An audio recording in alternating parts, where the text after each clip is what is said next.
Welcome to the Last Great Colosseum. I'm Kyle Heyer here with Finian Nakuna for SimTV and the Rigshare FUEL Cup Series. And Finian, tonight we go down another mile from last week's Chicagoland Speedway. That was a mile down from Daytona International Speedway. Here tonight, a half-mile bull ring here in the hills of Tennessee.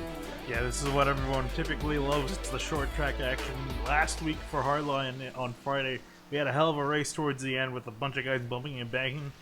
We got a significantly bigger field. 36 drivers are set to take the green flag here.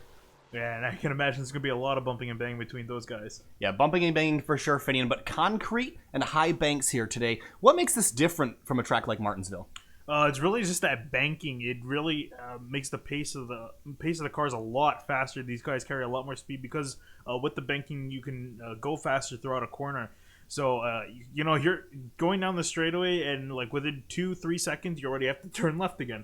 So it's going to be almost an endurance race as well for these guys, constantly turning left, being in between guys, side by side, behind people. It's going to be an interesting race to watch these guys manage. As we're looking at your qualifying order right now, qualifying is mostly complete here. Gabriel Perry in the number 13 is on top of the board again. That's something we've gotten used to seeing here recently. But Greg Evans in the number 2 car this week, looking like he's got some pace there, about a 10th off of Gabriel Perry's time. And then Dwayne Culberson, who will be our in-race reporter today, qualified P3 in the number 1 car. Timothy Johnson, who had a great run last week, as well as at Daytona, the number 28 car. He's 4th, and Mike Kelly in P5. Yeah, and speaking of these, how good some of these guys are going, let's go over the point standing. So Rhett McBride is currently in first after a great performance last week in Chicagoland. He's going to take the lead away from Gabriel Perry, who is currently in second in points. In third is Timothy Johnson, and fourth Tim Silman, and in fifth Dwayne Culberson. All those guys are pretty much up in the front, except for notably Rhett McBride. He qualified a little bit ways further back in 10th, so he's going to have to do a little bit of moving up towards to get to the front. All right, well, let's talk format here tonight, Finian. It's going to be a great race, but how we're going to set the field is the top 32 cars. That is all the way back to Rick Thompson in the number 76 and 32nd. Those guys are guaranteed their current starting position. And from 33rd on back, so 33rd through 36th, they will get to compete in a last chance qualifier, 10 laps to set the order for those final cars on the grid. And if we had more than 40, that would be where our eliminations take place. So last chance qualifier here tonight, 10 laps to set the order for that. Yeah, I mean, it's pretty much just going to be a fun race for those 5 guys who are going to take it to the track. So they're just going to have to settle out their positions by racing for it. So definitely going to be a fun one to watch for that one, as well as the feature coming on later. So Gabriel Perry in the number 13 car sitting there on the exit of pit road. He's done qualifying in that number 13 car, but looking pretty stout the past couple weeks. So we'll have to keep an eye on him tonight. But one of the things that we've always talked about when we go to Bristol is that you're never safe. I don't care if you're first or dead last. Yeah, I mean, because once these guys get so spread out, it really doesn't matter if you're in the front or the back, because everyone gets kind of equidistant. As I don't know what happened to that camera there. I apologize, but But yeah, as these guys get spread out, everyone's gonna be pretty close to each other. I mean, if you had 36 cars like old nose to tail, there's not gonna be much distance between them. So at the end of the day, it doesn't really matter. But yeah, there's just so many cars and it's so little space on the track that it really doesn't matter if you're in the front or the back. And how quickly things happen here. Lap times, the pole lap time was a 14.9, so there's really only about 7.5 seconds from one end of the racetrack to the other, and that can be the difference in avoiding an accident and being in it. So as the qualifying concludes here, we're going to turn loose the last couple cars here. That'll be Liam Sheen in the 26, Thomas George in the 3, John Martin in the 12, and John Wilco in the 62. These guys are just going to go for a little 10-lap shootout here to determine the last couple running positions. And this is going to be a fun race. No stress about missing the race here this evening. Really just going and trying to move up a row or two here. Yeah, it's going to be a nice little sprint. Good warm-up for these guys just to stretch their legs. So Liam Sheen there in the number 26 car is going to be on pole for this. The 3 of Thomas George will be to his outside. And this is something interesting here. iRacing usually has your restart on the inside line, but here the outside can sometimes be preferred. Yeah, I mean, from what I've seen, usually, like growing up, we learned that Bristol, low line was the way around. But I mean, honestly, that high line, even when I was doing some testing earlier just to get some camera shots, that outside line is a lot faster than that inside line. So it's gonna be, you can dive on the inside. You're gonna see a lot of guys do this. You can dive to the inside and make a move, but definitely think the racing line is gonna be the outside line. It's just better for the tires and it's the faster way around. All right, so we have a Toyota on point, and then trio is Chevrolets. And tomorrow they will get to run in the Camaro, and so I think next week we'll see a lot more Camaros in the field than SSs. I would say this is probably going to be one of the last races on Sim TV, at least, where we will see the Chevy SS. I think all the three, the 2 stock car leagues that run the Cup car, they're going to be switching to the Camaro, I would imagine. So this should be the final hurrah for the Chevy SS. And tonight will be the last chance for it, so we can see maybe some new paints next week as well as people transition over to the new templates. But again, this is going to be a short 10-lap race to determine the 32nd through 36th running positions. And last week's Last Chance Qualifier went pretty well. I think the only driver that lost control, I have to remember, it was DJ Allen was the one driver that lost control and crashed in the Last Chance Qualifier. And yellows are turned off, so it's just a quick little sprint here to determine the running order. As the pace car is going to come out off the corner here, it's going to pull down off the racetrack and turn these guys loose for 10 laps here at Bristol. Green flag in the air. Liam Sheen's going to lead him to the green. And you saw both those guys on the front row. They spun their tires just a little bit, saved it though, and keep it going. But here comes the 3 of Thomas George on the outside. Oh, squeeze him in the wall. The 26 goes around, spin. Boy. And that's going to be a discussion for later, I think. But look at John Martin in the 12, going to clear Thomas George here, but George goes down to the inside here down in turn 1. And on the first lap, there is opening drama. Liam Sheen goes in the fence. And down the back straightaway, George clears Martin in the 12. Yeah, it looks like George has a little bit of damage to the left front. Shouldn't really matter too much on the short track, but something to consider, especially with only coming to 8 laps to go. So he's going to pretty much hold the lead, and I think he's showing right now he's got the pace to do it. I don't think John Martin behind him can keep up. Yeah, I think that was just a matter of Liam Sheen thinking he was clear and trying to move up across the nose of Thomas George. And that's something we see a lot here at Bristol, is clearing yourself. I mean, you might think you are clear, but you're just not. And I think that was what caused that accident there, and a very aggressive Thomas George coming from the outside. Yeah, I think Liam was just trying to keep George from getting that run. We saw already George coming out of that turn 2. He had a pretty good run. So, and I think Liam Sheen knew it, so he was trying to keep him at bay. But yeah, they unfortunately got into contact, and Sheen went into the wall. So Sheen looks like he's going to be settling up for 3rd. Wilco's going to just putt around a little bit to solidify a 4th place in this heat. But yeah, George leading at the moment. Yeah, 5 laps to go, so we're halfway through. But of course, this is really just, he's into the wall there in turn 1. Remember, just setting the running order from 32nd to 36th, so there's not a whole lot on the line here. Everyone's going to make the race. Everyone will move on. So I think everyone will forgive each other and move forward here. But the Wilco in the 62, keeping himself kind of out of trouble, but he's running pretty slow, and I hope that he can run a little bit quicker than this in the race. I'm pretty sure he would be able to run quicker, because I think most people, you can get a guy completely from the roadside who's never ran a stock car in his life, and I think he can go a little bit faster. So I think he's just pacing himself out now. So George ran a 15.3 last time by, a 15.6 for the 12 of John Martin here. So George clearly the quickest of this group. And it's going to come to 2 laps to go this time through. Thomas George had this one pretty well under control. Yeah, he's going to be interesting to one to watch. He's putting some good lap times in, so he's going to be starting if he finishes where he is right now in 32nd, I believe, right, or 33rd. 33rd, yep. Yeah, so he will definitely be one to watch as he climbs up to the field from his 33rd starting position. But right now he's going to lead and have 2 more corners left to go. Through turns 3 and 4, Thomas George and Liam Sheen had contact on the opening lap, but the checkered flag is in the air, and Thomas George comes out of turn 4 to take the last chance qualifier victory. That'll guarantee him a 33rd starting spot. John Martin in the 12 is going to come across the line. That'll set him up for 34th. Liam Sheen and John Wilco will come home 3rd and 4th, respectively. And that wraps up the last chance qualifier here at Bristol. Yeah, right now we're going to cut to a 2-minute warm-up for everyone, so everyone's going to jump back out on the track and just do a few warm-up laps before we get gridded for the feature race here tonight.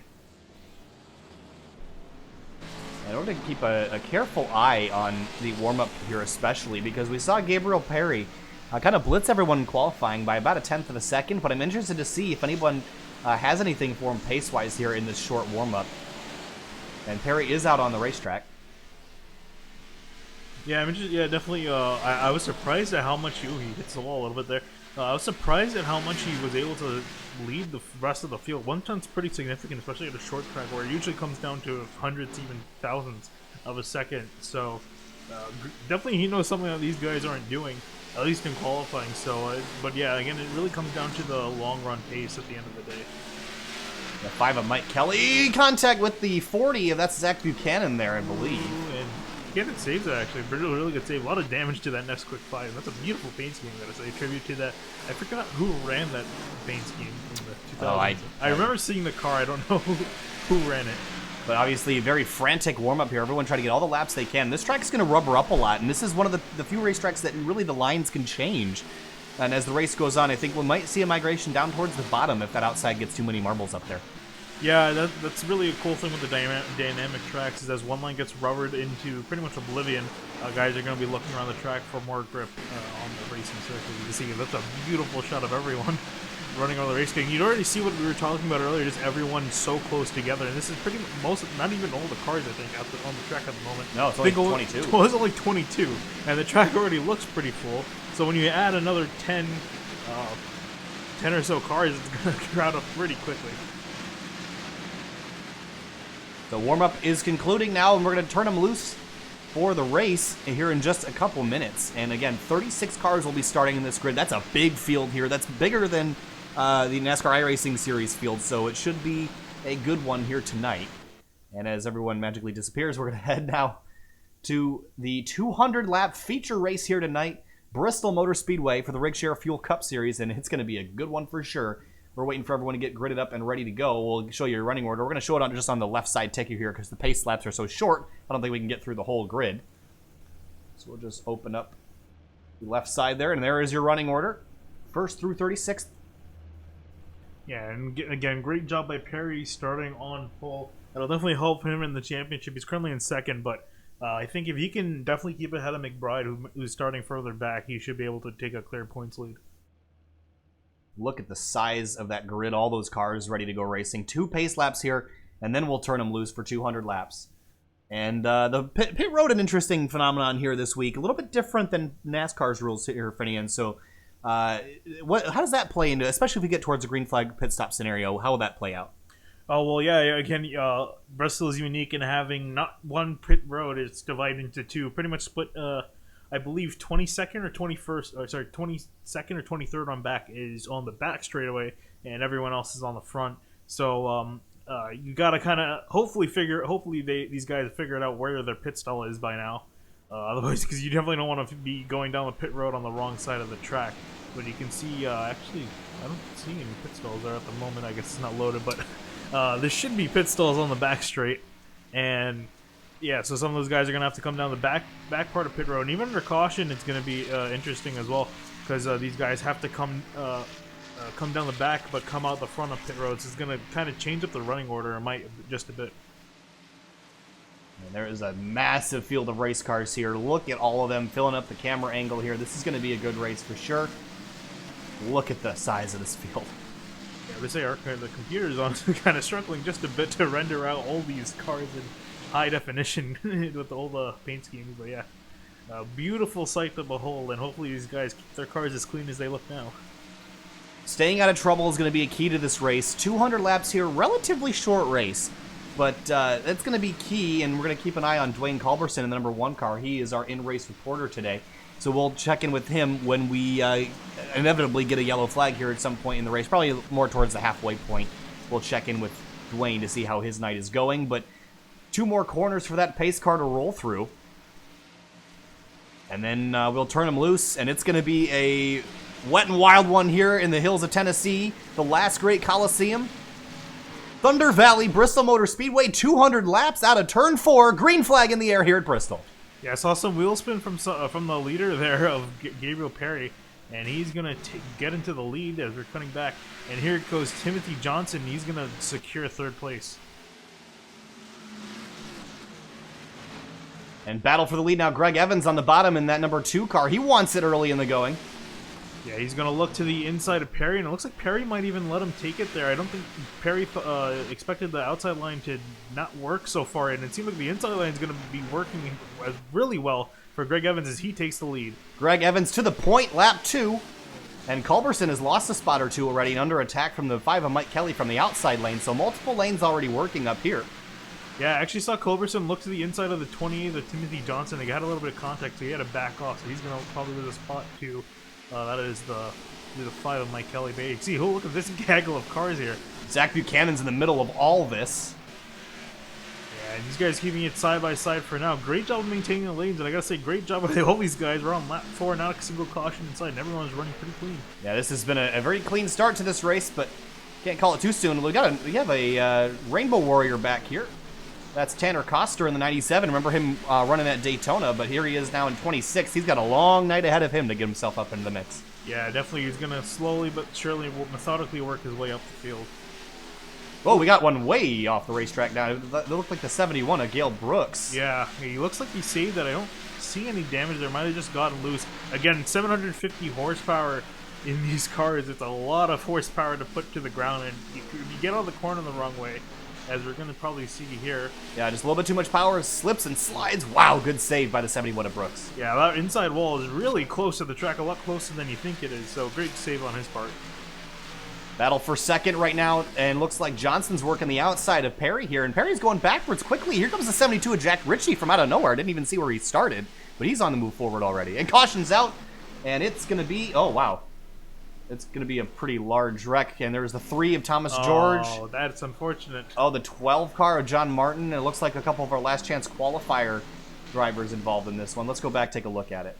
Yeah, so this definitely happened in the back of the field. We're going to see. Oh, wow. This is an interesting, wow. Oh, the 26 car got a piece of it too.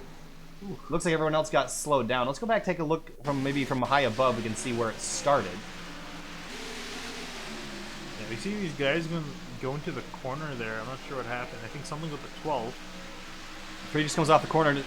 Okay, well, there was some room for the 12 to move up, but I don't think you can expect him to. I mean, the 3 had plenty of room on the bottom as well. Yeah, I don't even think it's really him to blame there, because it just the way the corner is, the car is going to slide up on exit, and I think it's really just unfortunate timing for both those guys. You see him stick to the bottom. I mean, he could have probably stayed a little bit closer to the bottom. Yeah, this is unfortunate racing between both those guys. And actually, if we want to cut to, there was a spin behind these guys. That was, I'm not sure who it was. Yeah, that was I believe it was the 50 of David Leclerc, and there's the 26 of Liam Sheen, and looks like Leclerc just spun. I don't know, maybe he saw. Oh wow, that's hard contact for the 50. But I think that we just saw that wreck happening and stood on the throttle a little bit too quick. And spun it and looped it, and he's got significant damage as well. So we got about 3 or 4 drivers that are going to be pretty out of this with some decent amount of damage, but everyone else so far is pretty clean off. I do want to check in with the 26 of Liam Sheen. Oh, wow, yeah, he's got significant damage to the nose of that car. Yep, and that is car's become a modified, unfortunately, really early in this race. Now, the good thing about that, though, is that you don't really need the aero here. And now, as long as the engine's okay, which probably isn't looking like that, but as long as the engine's okay, aero shouldn't matter too much here. Yeah, well, he's coming down the pits again, I think. That's probably not the best design. He's probably going to try to repair as much of that car as humanly possible to get that running. But yeah, it's not going to be a fun night for the rest of the 100 and 188 laps that he has to go. So 3 of the 4 cars that were in last chance qualifier involved in that, and that goes to show maybe qualifying isn't worth everything here, but it's certainly worth something. It seems like the guys that have qualified well are having a pretty decent race so far. Yeah, and I mean, I'm surprised from the 13 of Gabriel Perry. Started in first right now, and he's fallen back to 5th. Actually, the 72 of Jack Ritchie's in front of him. I'm not sure if he caught in front on pit stop. That might be where that exchange happened. But he actually didn't get up to speed as fast as I thought he would have. And he's in the back of the field. But how about a Jack Ritchie starting, having a pretty good start? He moved up a few positions. Yeah, started 8th and moved up 5 spots already up to P3, so a good start for Jack Ritchie. Yeah, and even further back with the 8 of Rhett McBride, he started in 10th and he's already up to 6th. So some guys moving pretty early on. I mean, we were less than 10 laps into the run. These guys already moved up quite a bit of position. So they're going to be even further up the grid, and they're showing that they have some pace in those cars. So we'll see what they can do with some better track position this time around. So one more lap till we go back green here. We're already halfway through that lap. The laps are really short here, even under yellow. 47 seconds. That's actually shorter than about a Talladega lap time under green. So through turns 3 and 4, we will go with the pace car out front. We'll turn him loose again. Yeah, great run by these guys, and I'm expecting a great run this time around. Pace car pulls off. Greg Evans in the 2 in command of the restart. Green flag in the air here again at Bristol. Yeah, again, I'm seeing a lot of guys getting loose on the start. They all dove towards the bottom to get some grip in those tires. As you see everyone zooming by the camera there, and so far so good. And there's Jack Ritchie in the 72 trying to make his way forward. And here comes Gabriel Perry squeezing by on the outside. A little bit of net code there between the 72 and the 13. And that's allowed the 8 of Rhett McBride to sneak through. And he's going to find his way all the way up in 4th, looking on 3rd. And Tim Silliman thrown into this mix as well, running the Rigshare Gyro Cam this week. You can watch him hard at work here through the high banks of Bristol. And he's got those hands are working through the corners here as we head over these pretty vicious bumps. Yeah, I think that's a little bit on the internet there. I doubt he's jerking the wheel that hard, but I mean, he definitely takes quite a bit of car control. He works on the outside of Mike Kelly, and Dwayne Culverson right behind him is going to work through as well. And Jack Ritchie being very aggressive on that high lane and looking pretty good there in that number 72 fuel car. And working his way forward still. And Perry's still falling back as Silman starts to look to the outside of him. So I'm not sure what's going on in that Toyota machine, but he's not having a good start to this race. Slipping backwards, that's the 24 down there on the apron. That's Brady Briggs, who is quick in practice. Got some left front damage to the nose of that 24 car. Yeah, I'm not sure if he got some damage just now. Probably that's why he's fallen back all the way. But yeah, it's unfortunate for his day so far. And here's Brian Bliss, Casey Campbell.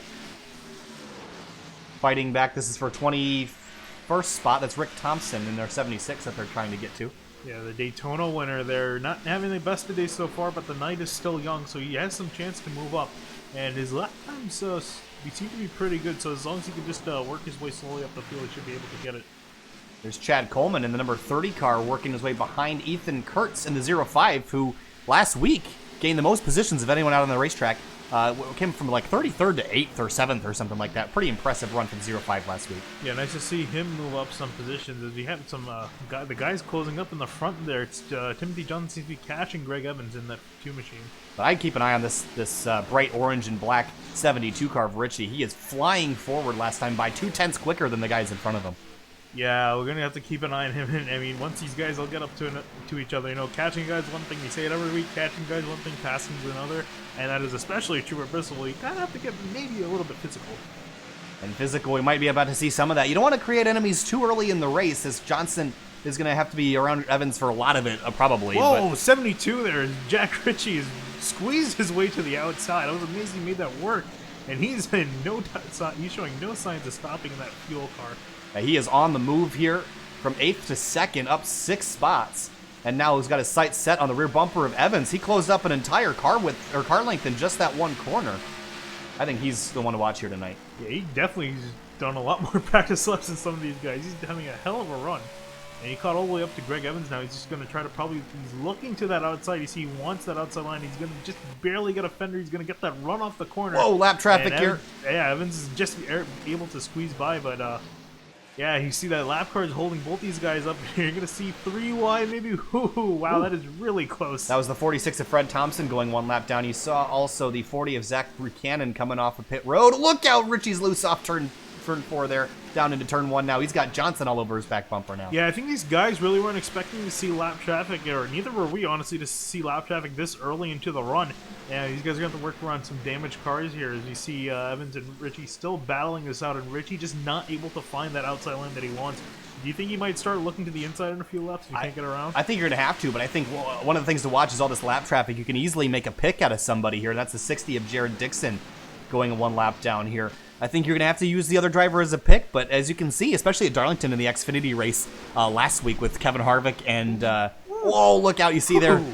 Kevin Harvick and Ross Chastain using a lap car as a pick can sometimes involve an accident.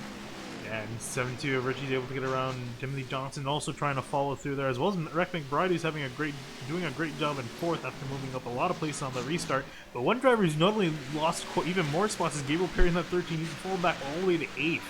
So he's really not moving in the right direction on this restart so far, as he's about to fall into the hands of Dean Doucette in the 29 behind him.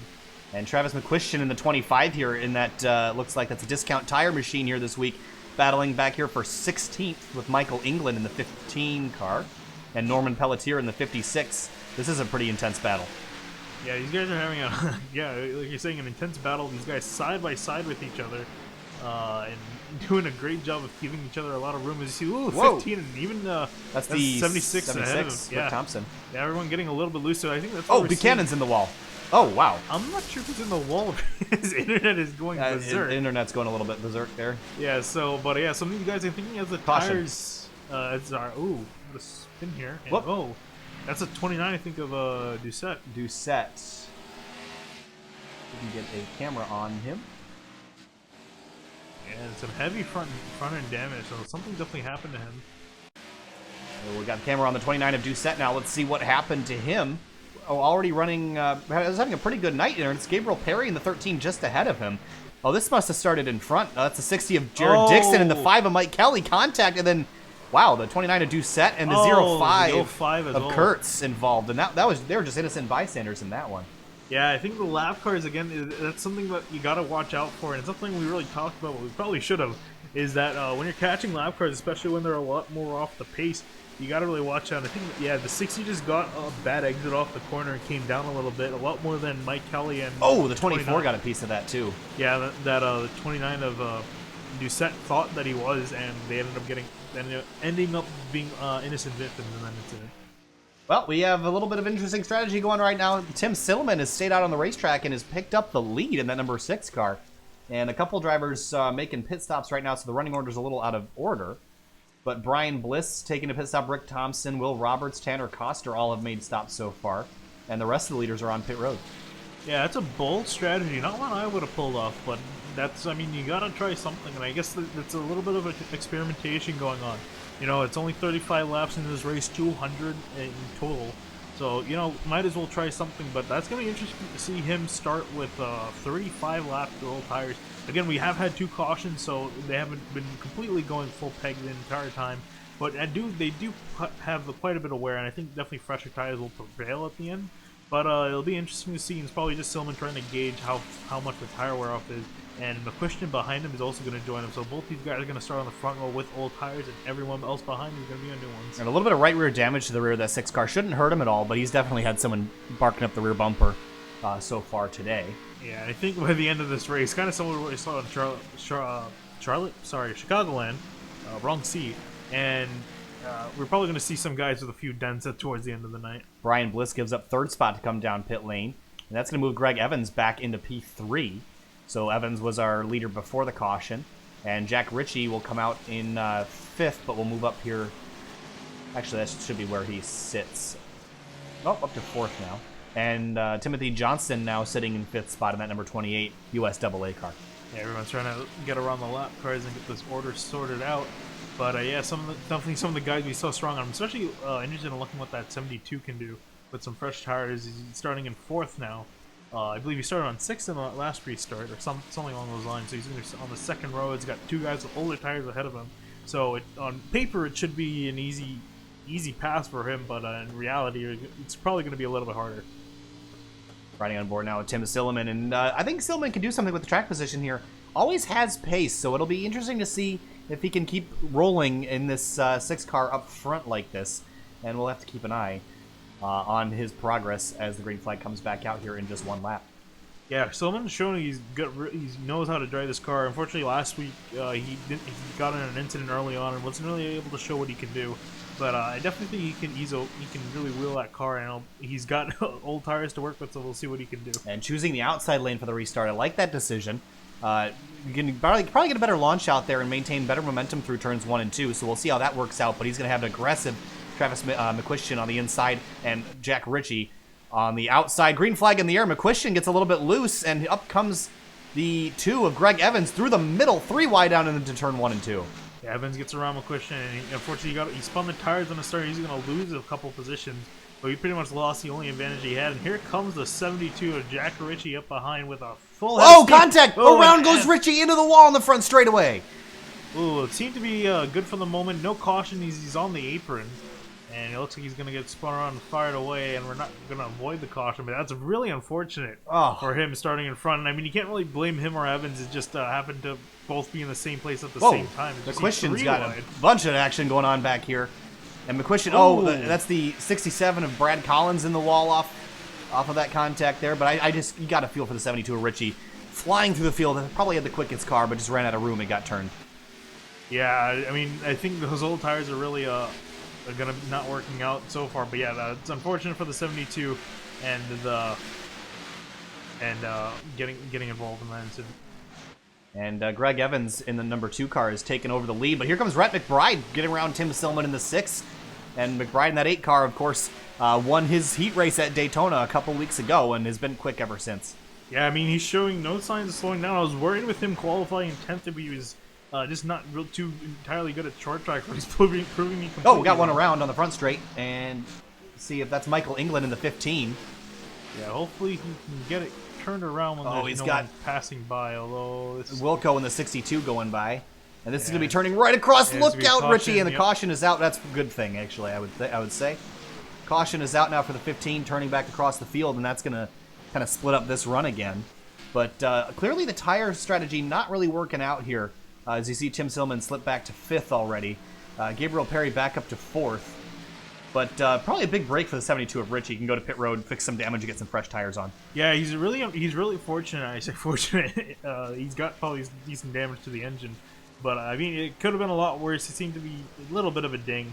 He might be down on a few ponies in that car, but I don't think anything too much to hurt him. But I don't think he'd be as dominant as we saw him, but definitely be having to, especially now, work his way up to the field. He's currently in 25th. And the most important thing is that he's still on the lead lap, so that caution was a saving grace for him. Greg Evans back to the lead and Rhett McBride in 2nd. Yeah, it's also a savior for Travis McQuistion, who was falling back pretty rapidly on the start after spinning his tires. I'm sure he's going to come down and get some tires after he realized that's not probably the best strategy to go forward with.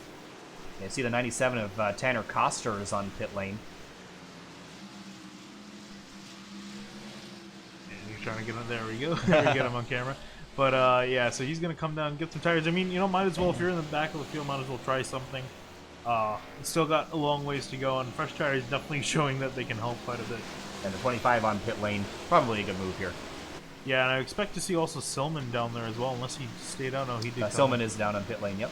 Yeah, so he's gonna have to drop back a few positions, but he's gonna get some fresh tires. He's gonna have some fresher tires and some guys up there, so he should be able to work up through the field. There's the 26. Of Liam Sheen coming off pit lane there on the back straightaway. Yeah, he's gonna still working on fixing that car. Really unfortunate to see a machine like that just struggling to get that car fixed and just putting out there pretty much points at this point. There's Dwayne Culberson, who is our in-race reporter. We'll talk to him here in a couple of yellows from now. We'll get a word in from Culberson, but back up to 5th after starting 3rd, so had a little bit of a slip in the early going, but has moved his way back up into the top 5. Yeah, he's been moving back and forth in the top 10 so far, kind of stabilizing around 5th position. So interesting to see what he can do with his car, and I'm interested also in Gabriel Perry. who fell back quite a bit on that first run, and he's worked his way back all the way up to 4th. So if you see if he can catch some second win and move his way back up into the lead, especially with the 72 of Jack Ritchie out of the picture. And Greg Evans has really been the class of the field so far, other than Ritchie, and Evans has been out front for a couple laps as well, so he knows what it takes to be out front. He's going to take the inside lane, it looks like. So got some differing strategies on which lane to pick on the restarts, and that's unusual. I would say normally you'd see the leader take the same lane 80 to 90% of the time. Today it's been back and forth. I think it's almost a preference to this point, especially with these guys spinning their tires. So some guys might try to start on the lower side just to get a little bit more grip, because when you're starting up on the banking, you're more prone to spinning the tires. So I think that's probably just for comfort's sake. That's probably what we're seeing here. So we're going to restart on lap 50 here, and Greg Evans will maintain control of the field. Ford FR500 pace car is going to pull off the racetrack and turn it back over to the 2 and the 8. Green flag back in the air here at Bristol, lap 50. Yeah, McBride actually got a pretty decent start there. He's just barely going to fall in behind Evans, and he can have a pretty decent run, as Timothy Johnson's going to be right on his behind coming out of 2. And Culberson's going to be battling there for the 4th spot with Perry, as Perry goes back up to the wall, where he looks like he's been running quick most of the night. You see that's the 67 of Collins that's side by side with the 56 Norman Pelletier there. That is going to be for 10th. Yeah, Collins had quite a bit of damage from getting into the back of McQuiston there on that last run, but so far doesn't seem to be hurting him as he's running in 10th, and he's holding off the 56 of Norman behind him. And Will Roberts in the number 96 Keurig car moving his way forward here earlier in the going. Yeah, he's having a solid night. He's got Tim Silman with fresh tires right behind him. Started 27th, so up a significant number of positions for the number 96 car. Yeah, he's having a great night, but Brett McBride, excuse me, around and actually scrapes the wall, but he'll keep going straight. He's going to lose a lot of positions here, though. Yeah, notably has quite a bit of, or it seemed like he had some damage to the back of his car, so I'm kind of curious if someone got into him there. And I think if we're looking at Johnson, I think he has some. Yeah, Johnson's got some right front damage. Yes, these two guys might have gotten into each other, and let's back the entire field up as everyone's side by side here. I'd pull away to look at it, but there's too much action going on right now, so we'll just kind of assume the worst here for the 28 in the... Oh, who's that out of control back there? That's Tyler Dulger in the 88, out of control on the front straight, but maintains control of it somehow. Yeah, he's going to keep that white 88 going. He's going to battle with McQuiston, who had to pit that last time by, and he's charging on the outside with those fresh figures on. The 29 in Doucette making his way back forward in 18th with a very damaged race car, so looking pretty good for Doucette and his recovery. Yeah, it seems that damage isn't hurting him entirely, definitely hurting him a bit, but not entirely, as he's able to charge back up to the top 20. Chad Coleman in the 30 backing up to the 76 of Rick Thompson. And Thompson's got a shove there from... Coleman got a shove from Thompson there, and that's Justin Rodden in the Red Bull 27 sitting there behind. I haven't talked a whole lot about him, but he's got some damage from an early incident. Was involved in one of those wrecks, couldn't get wound up in time. Yeah, been a little bit quiet, and yeah, has some significant damage to the car, but again, not hurting him so far. So you guys are able to scrape away quite a decent amount of damage, or what that would be considered on normal ovals. So it's nice to see that these guys keep the cars in the running at the top of the field. And there's a battle with Tanner Koster and Jack Ritchie, and Ritchie is now 20th. He's moved up a couple spots since that incident, and he's got a little bit of damage repaired on the nose. That 72 looks pretty good, and is back up to running decent lap times. Yeah, I expect as we see some more cautions come out later on, or more pit stops come out, he's going to be faster and faster as he gets more damage repaired to that Chevy. And back up to Rodden now, trying to work over the rear bumper of Rick Thompson. And it looks like the damage on a lot of these race cars has not hindered the performance too much here today, and because you can see Rodden's got a pretty significant dent on the nose of that car, but it's not really hurting his progress forward. Yeah, I mean, just because they're not going fast enough, like any hole that they would push, or like any area that they would have to go through is really not going to come into effect until you get to really higher speeds. As we see, some guys getting loose off the corner there. McBride, and Johnson, who we believe got into each other there, found each other yet again in the same position they were earlier, as Johnson looks to the outside of McBride. And McBride, unfortunately, I think fell a little bit back after that as Culberson was able to get around. Oh, we got one around. It's the 60 car, I believe. Jared Dixon spun out. Caution is out here again tonight. Yeah, it's going to be another caution there, and everyone gets to get reset there as you try to see what happened. And we'll watch Jared Dixon here in the number 60 car, but running the low lane, trying to get around the 26 of Liam Sheen, just gets a little bit off the corner, too much power, and loops the car around and bounces off the inside wall. Yeah, I mean, when these cars come off the corner, they get a little bit light as they transition back onto the straightaway.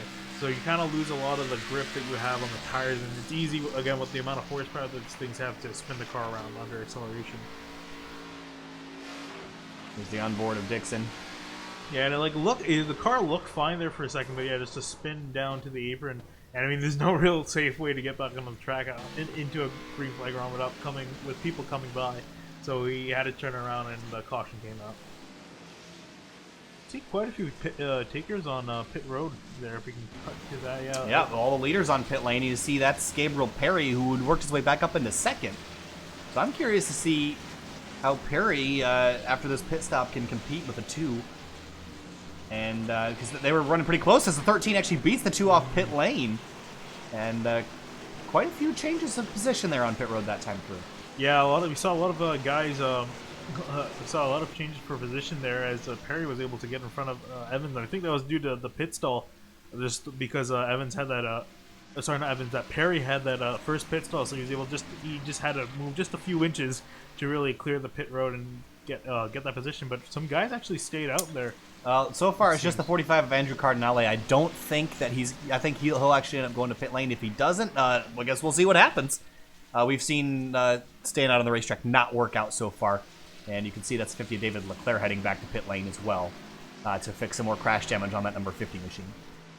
Yeah, so for the most part, the field is pretty much as it was. Changed for the lead, and I'm trying to look through the order here, and I don't see really any notable changes. However, Tim Silman's back up to 10th. That's a pretty good job from him jumping back up on that last green flag run. So after losing a few positions, so he's back in the top 10, and McQuestion's also back in 15th. All right, so Cardinale is still running behind the pace car here on the lead lap, so he won't get a wave around. So looks like he might actually be staying out, which is going to create a little bit of a roadblock here on the restart. It'll be interesting to see how the leaders deal with this. See the 60 of Dixon, the driver that caused the yellow, heading back down to pit lane. Got some significant damage to the nose of that number 60 Holiday in Ford Fusion. Yeah, he's going to have to just try to get that thing repaired as best as they can and get that back out there. But yeah, interesting strategy by Cardinale staying out. And it didn't really work. It didn't really work for. We got a YouTube chat. Yeah, thank you, Crispin Spaghetti. Yeah, that's Christian. Thanks, Christian. Thanks for the shout out. But yeah, interesting to see what he's gonna do out there on the front. We didn't see it work for McQuestion or Selman, but hey, maybe he knows something we don't.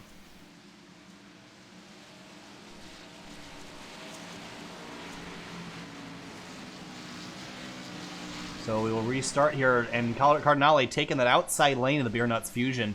Good decision, probably. I think with the old tires, I think having that outside lane will be an advantage. And as we saw with the 60 of Dixon, that inside lane with old tires can be a little sketchy when you're putting the power down. Yeah, so he's going to have to be a little bit careful as he doesn't have as much grip as the guys behind him.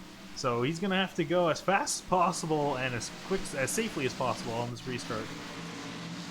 Through turns 3 and 4, lap 68, green flag back in the air. Cardinale jumps immediately on the go pedal, and Gabriel Perry just got completely snookered there, but Timothy Johnson down on the inside through turns 1 and 2. A little bit of contact there with the left rear. Or if there wasn't contact, it was awful close. And I think Johnson's going to win this battle. Yeah, I saw Cardinale get a little bit better of a jump, but he started spinning his tires just as he started accelerating. And that's allowed Johnson to get a better start and a run into turn 1 as you see him there able to clear Cardinale for first place. You see Cardinale trying to respond back, but he just doesn't have the tires. He's pretty much a sitting duck, especially to the one of Dwayne Culberson right behind as he's going to try to have a fancy second place there. You see everyone side by side behind him. And Greg Evans in the 2 is on the inside of now Tim Silliman in the number 6 car. And Evans is going to move up a couple rows. That's Norman Pelletier in the 56. Has had a couple rough runs to start off the season, but running very well here tonight. Currently in 4th place. Yeah, I'm surprised. He's been pretty quiet so far, but he's trying to make some noise. He's in 4th, looking to 3rd as he goes to the inside of Dwayne Culberson, not able to get the run done as everyone's getting stacked up behind Cardinale. Let's check back in with the driver of the number 72. That's Jack Ritchie back here in 16th. So still moving forward, but I want to jump back up to that battle once again. Wow, look at all these cars here battling. This is going to be ultimately for second spot. Yeah, you see Culberson able to get Caution around. out. Silman's following him, and caution is out. And you see a car spinning in the back there. That's the 12 of John Martin. And I'm wondering if he had a little bit of health or if he got loose. Because it's kind of weird to see a car spin at the end of a straightaway without any extra help here. So we'll see what happens. He got into the wall, the outside wall, came back up onto the track. That was an interesting looking wreck. Yeah, I think just happened to misjudge his exit and just tap the wall and spin. So, fortunate for him, didn't have a great day to start, and it's not getting any better really for him with this caution coming out.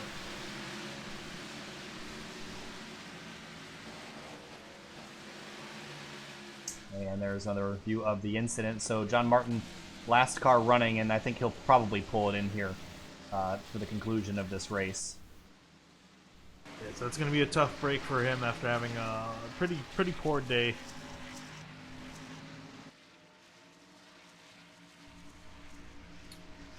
So Timothy Johnson has taken over the lead, and actually, Johnson has been up front almost every race, but it's very rare that we've actually seen him actually take the lead away. Yeah, he's been knocking on the door for pretty much all three of these races so far. But yeah, he's finally found himself in the lead in pretty good position.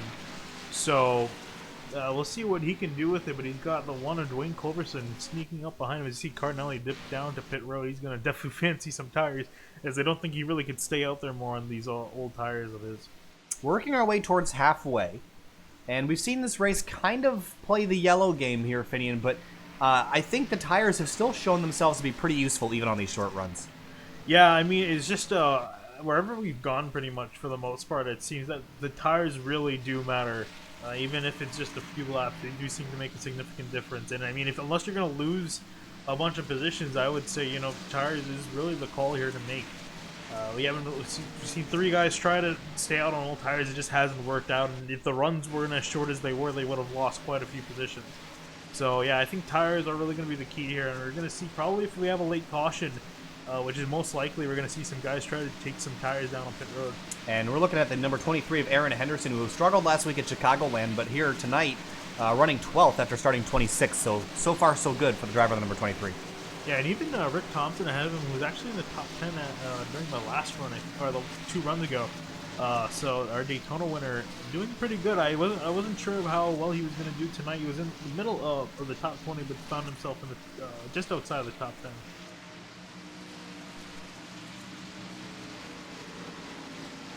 So he should get the one to go this time through.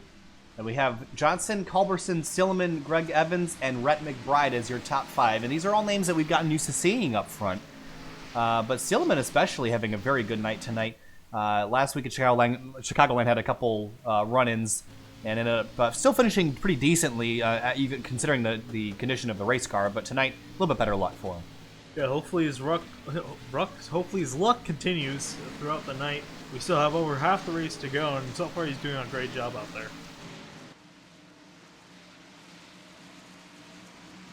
So the field will double up one more time. Let's give you an update on who's on the lead lap. 26 cars still on the lead lap. The last driver there is the 05 of Ethan Kurtz, involved in an early wreck. First car 1 lap down is Fred Thompson in the number 46. And then Brian Bliss in the 18's 2 laps down. But 31 cars still running of the 36 that started the race. So still pretty good numbers for a 200-lap race here at Bristol. And hopefully the numbers continue as we see these guys get doubled up and ready to go. And Johnson actually waits there and jumps on the throttle, spinning his tires, and everyone gets bunched up behind. That's going to stack up the inside lane here, but Greg Evans loved that restart, and he's going to move up into second and have a real good shot. Oh, look out, Dwayne Culberson, a little bit of contact there with the 56 of Pelletier, but everyone keeps it going straight. Yeah, and they keep it clean for now, but Silman's looking, he's really hungry for a position here. As we're looking now at Aaron Henderson, and now at the lead, here comes Greg Evans looking to the inside, not able to get the move done that time by.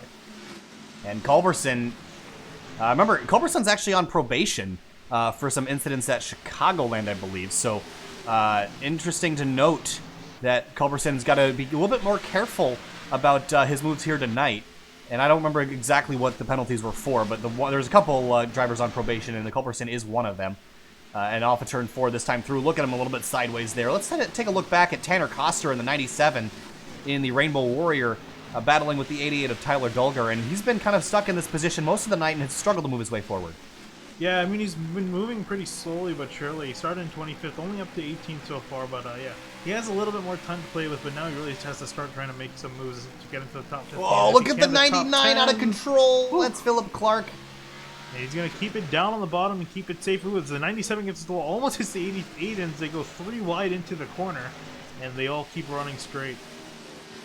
And look at Andrew Cardinale navigating all that after pitting under yellow through the last time through, and now back in 17th, moving his way forward again.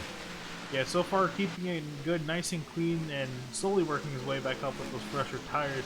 You see this scrap back here with Brad Collins is falling back quite a bit, and I think maybe do a little bit of that damage, maybe do a pit stop.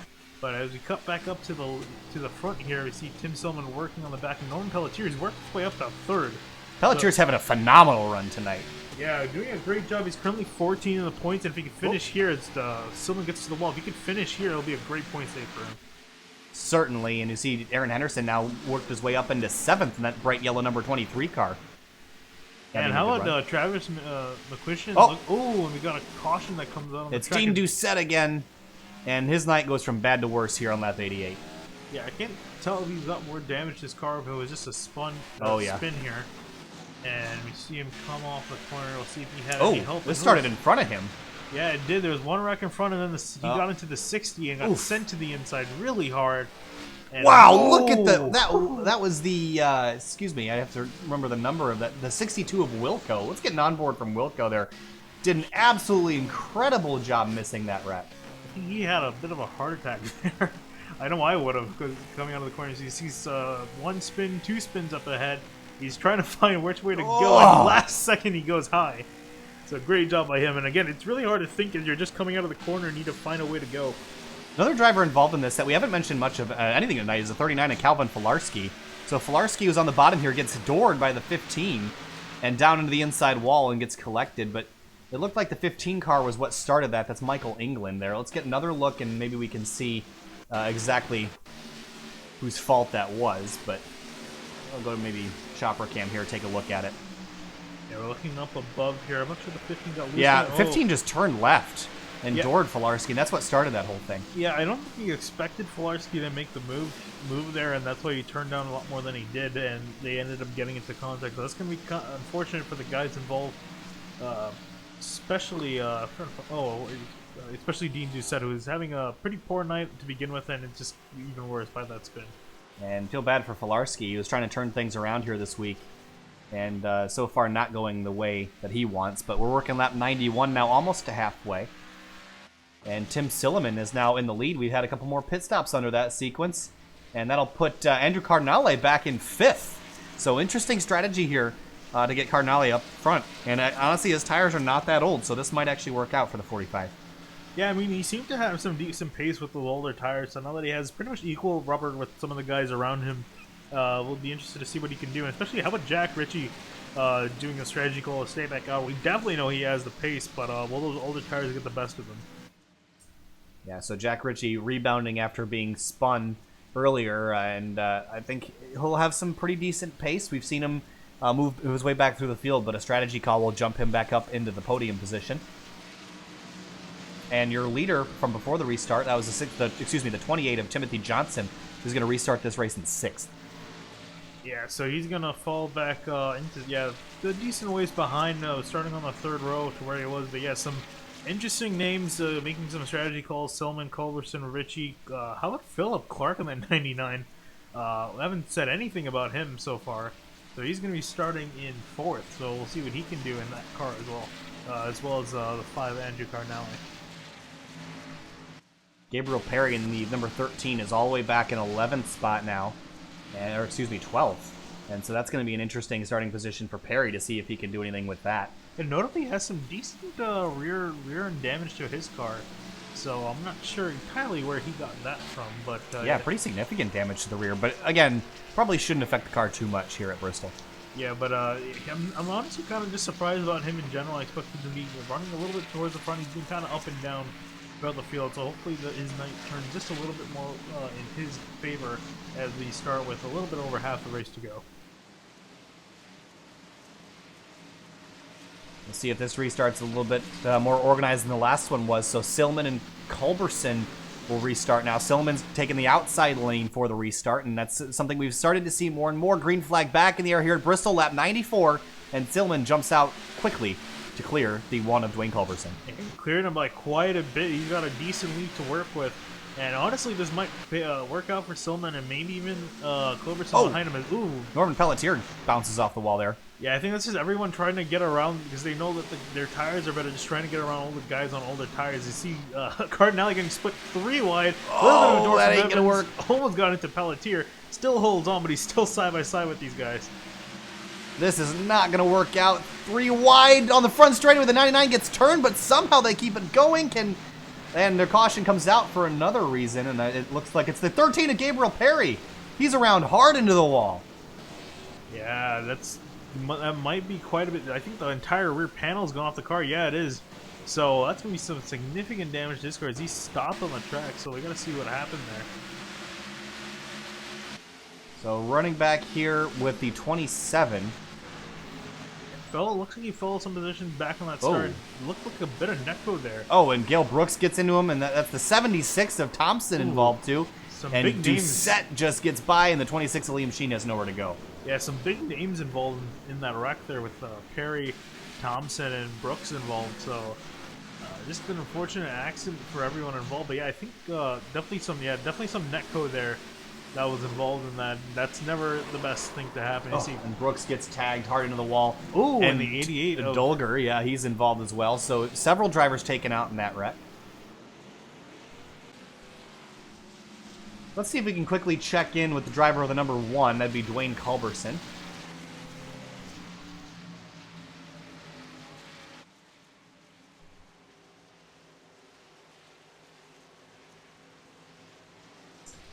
Hey, Dwayne Culberson, it's Kyle Hyde from the SimTV booth. You got a copy? Culberson, SimTV booth. You got a copy? Oh, I guess I can't hear him. Culberson, you got a copy? I cannot hear him for some reason. So I guess that's on my end here. Alright, I guess we'll get that sorted out and hopefully we can talk to him again in a little while. So apologize, Dwayne. We'll be back with you in a little bit.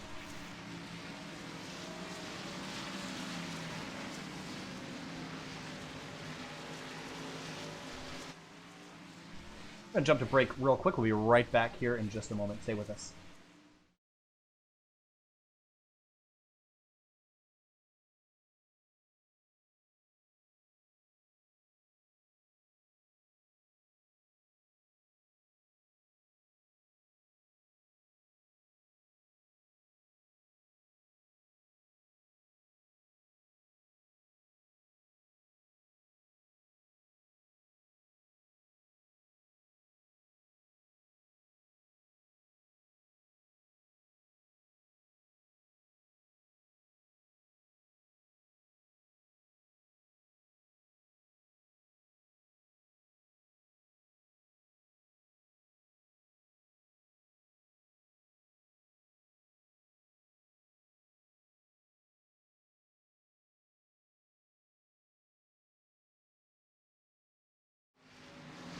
All right, welcome back. We're just giving Discord a little restart there. Hopefully that'll solve our Discord issues. We've been struggling with it lately, so hopefully we'll get to talk to Dwayne Culberson here a little while. And as we head to the 1 to green symbol here, Culberson's going to be restarting in that second spot, Finian, on the inside lane, and Silliman's going to have the lead again. Silliman snookered Culberson last time. Do you think there's anything that inside driver can do to get a launch on the restart? I mean, pretty much just wash the guy to your outside like a hawk, and just as soon as that bumper moves, try to go as quickly as possible. And we've seen these guys struggle with trying to get up to speed, with the banking and starting from such a low speed. This tire's spinning a little bit, so you gotta also watch out for that. You can't just go as soon as possible. So you have to be a little bit careful as we watch these two guys side by side. You can just Culberson just trying to watch, and yeah, it's really hard as the second place guy to get going as we go green here on lap 101. And look at the 2-car of Greg Evans being very aggressive here, but look at the Timothy Johnson in the 2 has gotten around Culberson for that second spot because he had that outside lane for the restart, and he'll move up back into second. And Jack Ritchie in the 72, all out of shape there through turns 3 and 4. and will get himself collected but lose a bunch of spots. Yeah, I don't think that the lack of grip in that tire is definitely not helping him. It's going to make the loose car even looser, especially as the run goes on. So he's going to have to struggle with that just a little bit. But he did get some valuable track position in his car. Now he's just a little bit loose there. It saves it. And the 27 of Rodden up into the wall there just bounces off it just a tad. Yeah, and these guys are going to be battling for position. But up there, it looks like Evans is trying to, or actually, I think McCuistion got around him. And McCuistion's up to 5th place now, so he's having a pretty strong night, I gotta say. He's looking on the back of Norman Pelletier for 4th. So it looks like we're stringing out here just a little bit, but back in the pack again. Richie quickly dropping positions here, struggling to get himself up in that high groove, and maybe that's where you want to be. You see the 39 of Filarski trying to squeeze to the outside of Richie now.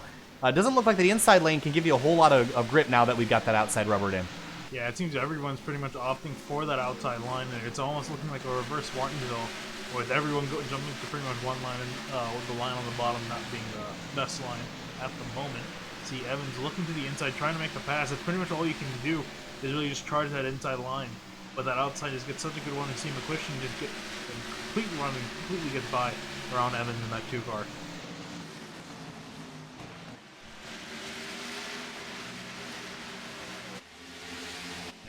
So it seems the entire top 10, pretty much even further on back, is pretty much single filed out. As you see Johnson now on the back bumper of Silman. And Johnson, remember, on that last run came into the pit, so he has fresher tires than Silman. So he has stuff to work with here, and he's trying to just find a way around at this point. We're looking after the rear bumper of Silman, and Johnson is real close. But one thing that Johnson, something notable about his race car, look at the fenders. They are spotless right now, and I think that's really playing out. He's played this race very safe, kept himself out of trouble, and kept himself out of the bad positions, and it's paying off for him so far. Yeah, definitely. I think the key at Bristol or any short track is really just keep your car as clean as possible. You know, the bumps definitely don't hurt you that much, as they would, but you want to keep that car as clean as possible and as good as possible as it just rolled off the hauler. And that's where you're gonna be at your peak performance, and he's doing a great job of that tonight so far. See the marbles bouncing off the nose of the 28.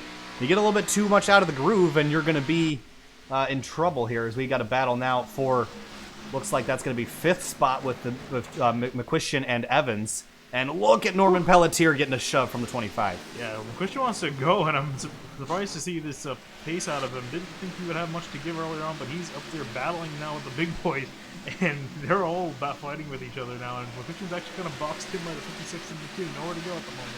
And Evans is going to take advantage of this, use Norman Pelletier as a pick. There was a driver down there on the apron last time, but looked like they were going the right direction. So we'll keep it on these guys here, the battle for 5th.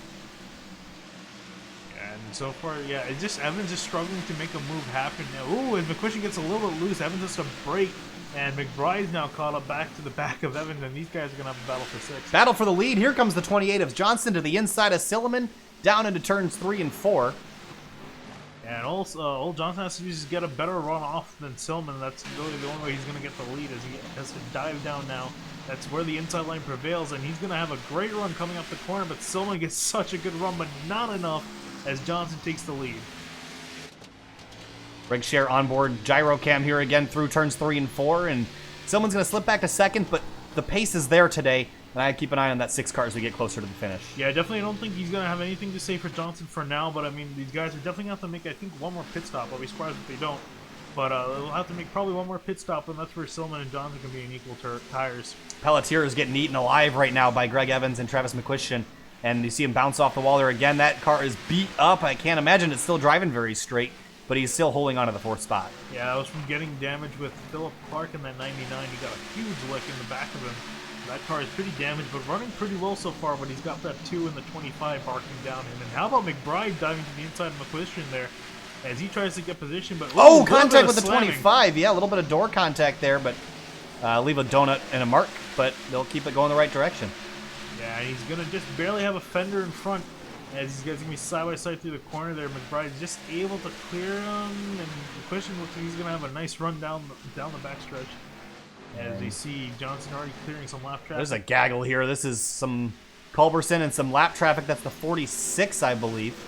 Yeah, and really there's just nowhere for some of these guys to go. But Pelletier behind is just going to get caught up. He's got the split 3 wide, and this is going to be a little bit sketchy. Well, they all managed to do it somehow, but And you see the 46, that's Fred Thompson there bouncing off the wall. And McCushion actually lost a few spots in there, having to kind of yield as we got a caution out on the track. And it's going to be Brad Collins in the 67. Yeah, he spun all the way down the apron, and looks like he had some more damage. Here come the leaders. Ooh, everyone's coming by really fast. But it looks like he has some pretty bad damage to the back of that car. Oh, wow, this is an interesting, we just got a glimpse of it real quick, but the 05 bounced off the wall, and that's Ethan Kurtz. And then down into the next corner. Ooh, that was... Yeah, that looked definitely intentional. Yeah, it looked like he did veer quite a bit right into there. And Pilarski got caught up in that, too. Gail Brooks nearly gets around. Yeah, it definitely looked quite a bit intentional. I mean, we can pretty much see his tires just veer a little bit to the right going into the corner. And obviously in the corner you want to go left. So I'm not totally convinced that this was the beginning of this issue. Yeah. Let's go back maybe a couple laps here and get a better look at it and see if there was anything leading up to this. Yeah, definitely the way it looks like it was been something in the works. It looks like Collins kind of chopped the nose of the 05 here. I mean, these guys were battling quite a bit. I think maybe Ethan Kurtz got a little bit upset or just a little bit impatient with the 67, feeling that he was a little bit faster here. So we see these guys just racing pretty normally, I gotta say, other than Collins not making it easy for him. And I think this, I'm trying to see here. Let's see. Yeah, that looked pretty intentional. If it was an accident, it was a really intentional looking accident. But of course, tensions always run high here at Bristol, and the 67 goes around off the nose of Ethan Kurtz. Yeah, so I think race control is gonna have a talk with him. We're gonna have a talk with him after the race, so he's gonna have to anticipate that chat with Will Roberts. But yeah, as we come back now, we're trying to look through here. I'm not sure these guys came for pit stop. I believe they did actually, because the 60 of Jared Dixon is actually in the lead. Well, Dixon just went back down pit lane here. But but he was in the lead for a decent amount. I didn't realize he was still in the lead lap. So well, let's take another stab at getting the one car up here in the booth. Sure.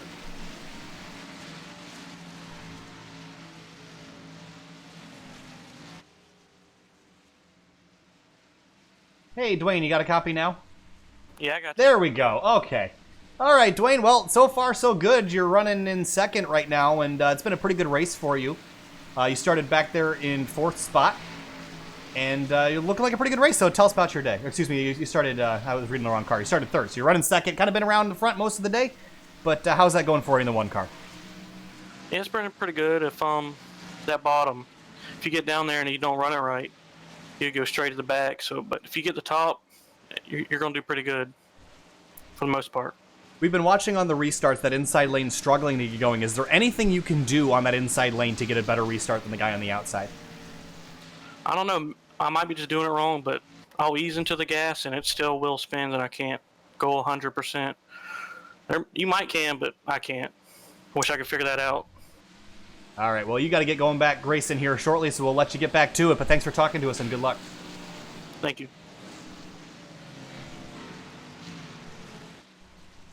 All right, so Culberson will head back to his racing channel to get going back green. And Finian, we got 127 laps complete and about 73 to go on the restart here. Any predictions for the last 73 laps of this race? I mean, honestly, there's so many good cars to pick from. I think I gotta go with Tim Silman. He's shown what he can really do, and right now he's on fresh tires, I believe, with the same as the guys around him. So now we can really see how equal it is with the guys. I am going to agree with your assessment there of Tim Silman. I'm going to pick him as well, but I keep an eye on that 28 of Johnson. He's been running really well here today and gets a great restart here on lap 128, and we're back racing here at Bristol. And here comes Evans charging on the outside of Culberson. That outside line really working well, especially on the starts we're seeing. And Culberson is not able to keep up the pace. He's going to have to, you see him squeeze into that outside line just ahead of Silman. Oh, Silman trying to run up all the way up to the wall and can't quite get to the outside of Culberson, but he'll move himself up into 4th spot, and he is on the move here for the restart. But Rhett McBride in the 8 car looking strong in the SS on the bottom there. Yeah, it looks like he's not able to do it. I'm surprised he's still trying there. He has an easy opportunity to slip up behind Silman to fall into line, but he's not taking it at the moment. He's still charging into the corner. And Justin Rodden is now side by side with Norman Pelletier, who has slipped back a little bit from his 4th running position he had early in the race. Bounces off the wall again. He's really beating up the right side of that car. And we see the 23 of Aaron Henderson looking to the inside, trying to steal 10th away from him. And now with Jack Ritchie also in that mix, he's trying to move up his position as he's fallen. He fell back quite a bit at the early point of the race and is just knocking on the outside door of the top 10. This is just one of those days that's shoulda, coulda, woulda for the number 72. Started out so strong, and after that wreck just hasn't quite been the same and able to keep that track position. So you see him bounce off the wall there just a little bit. That car not doing so well here today. Yeah, I'm expecting to see a little bit more out of him. He's been able to, he's looking like he's trying to be able to pass the 27 ahead of him. He looks like he has the pace to do it. He's just trying to find a line he can work with at the moment. Still impressed with the 56 of Pelletier. The first couple weeks were not going his way. And we're going to have a battle here, it looks like, for third with Culberson and Silliman. And Silliman's closing in. Yeah, I mean, he's really been just knocking on the back door of the one there, and we got a caution out again, and that's Will Roberts in the 96. His car is pretty clean. He has a little bit of left side damage to that car. They got to see what happened here. Now, racing with Tanner Koster, just gets loose off the corner. Oh, almost had it saved and bounces off the wall and loops it. Single car incident there, no harm, no foul. Yeah, unfortunate for Roberts, who was running pretty well, decently in the midfield, and just a spin catching him out. This the car getting a little bit loose, and we're seeing some pit stops here. Some guys maybe taking it. Nope, a lot of fakes though, and I don't see anyone notably taking any pit stops there.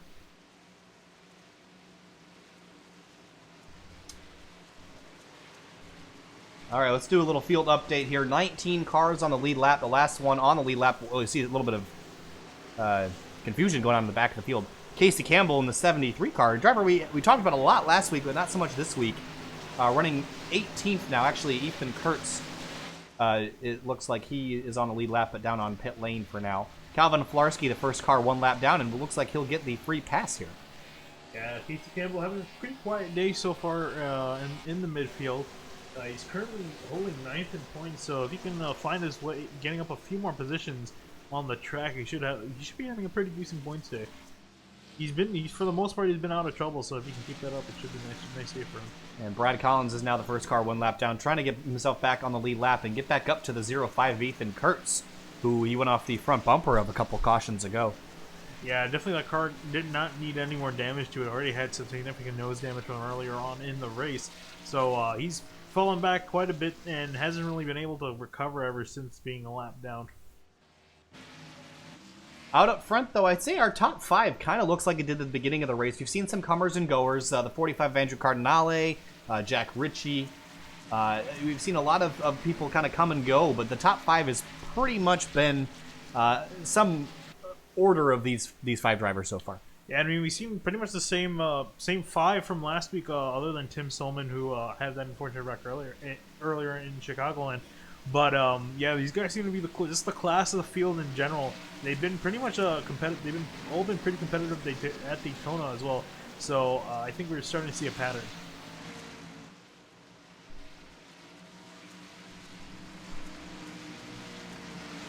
Lap 139 now, and we're starting to get down to the nitty-gritty of this race. If this race were to go back green, we'd have less than 15 minutes remaining. So there's really not a whole lot of time left. And if you're a guy like Cardinale who's thrown some strategy into the mix, is there something that you do now with the cautions as they are, like to maybe get yourself back up here and try to potentially steal a top 5 or top 3? I think honestly the key really is to just probably take some tires, because I mean we've been slowly decreasing on drivers. You know, that just typically happens as the race goes on. We lose drivers more and more, and currently we only have 30 on the track and even less on the lead lap. We only have about 20 on the lead lap from the looks of it. So you know, the chances of our caution are just going to be a little bit less, although these guys are going to be fighting pretty hard. So I would just, you know, try to just take tires where you can and just keep the fresh rubber on it. That no tire strategy didn't seem to work early on. I don't think it'll work, especially towards the end of the race where you need the rubber the most. You need the tires, but you also seem to need the track position. It's been pretty tricky to make passes here, especially with the short green flag runs. But out of turn 4, the pace car is going to pull off. We're going to have 60 laps to go here at Bristol. Green flag back in the air, and Timothy Johnson's going to lead him to the green. Yeah, he got a great run. So did Tim Solman behind him as he's trying to work on the outside of Greg Evans and not let him slip back up there. But it seems Evans is going to secure second place at the moment. And there's Jack Ritchie now in 9th in the 72, climbing his way forward on these last couple of restarts, and could be a force to reckon with a little bit later. Yeah, I honestly still think he's one to watch here. He's been slowly working his way back up every single run. He went from 10th to 8th there in just a few corners, and he's working on the back of Norman Pelletier for 7th place. So he's really, even with that damage to the nose, we saw him be quiet throughout most of this race trying to work his way back up, but he's finally back up in the field and wants to make some noise. Looking to the outside of Pelletier. It looks like he's going to get there. Oh, and Pelletier's going to clear him down the back straightaway this time, but he wants that 7th spot pretty bad. Yeah, he's just trying to find, again, everyone's trying to keep that top lane from anyone else getting it. You see Norman Pelletier go all the way up there, and he gets stacked up there as 27 and Justin getting into the back there and is looking down to the inside of Jack Ritchie. Yeah, a little bit of a accordion effect there, and that's something you see a lot. Look at Rodden jump out of line there. But a little bit of contact, but no harm, no foul. We'll all keep going. That's part of Bristol racing. But meanwhile, for the lead, you're not missing anything right now. 0.3 of a second lead for Johnson in the 28 over the 2 of Greg Evans. Side by side now for 7th. Yeah, and he takes it with pretty much... Oh, we got one going around. Yeah, that looks like it's going to bring out a caution. We're trying to find who it is. I think it's that's Rick Thompson in the 76. So he's going to go for a single car spin, and that's going to bring out another yellow in quick succession. Running with the 0.5 and the 60 side by side here. Just drifts up the racetrack a little bit, gets into the door of the 60 and just gets loose.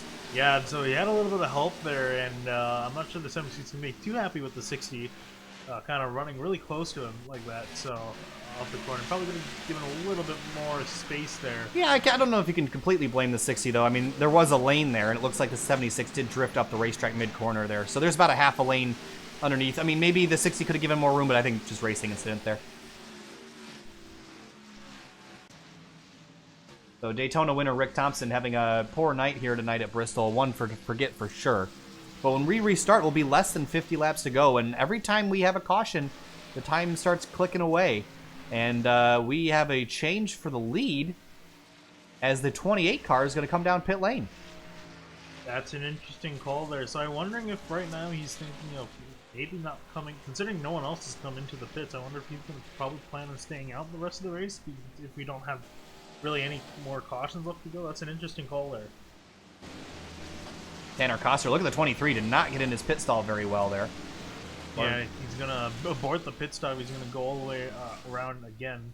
But yeah, so lead change up front. So Greg Evans is back in the lead for the first time in quite a few laps. You haven't seen him in the front. He's been in the top 5 for pretty much the whole race, but he's finally back in the lead. But every time he's been up there, he's been either running away from the field or chasing down the leader. And was actually closing in on the 28 before that caution came out. So I'd keep an eye on the 2 because maybe kind of an underdog here, ran really well at Chicagoland. And he's been up front all night, but he's kind of been, as you said, held out of the lead for a little while. And I think that now is his time to shine with less than 50 to go. Yeah, definitely. As I'm trying to look at our timing here. So it seems that the top 7 have stayed out on the track. And yeah, so right now, the top 5 are on 26 lap-year-old tires.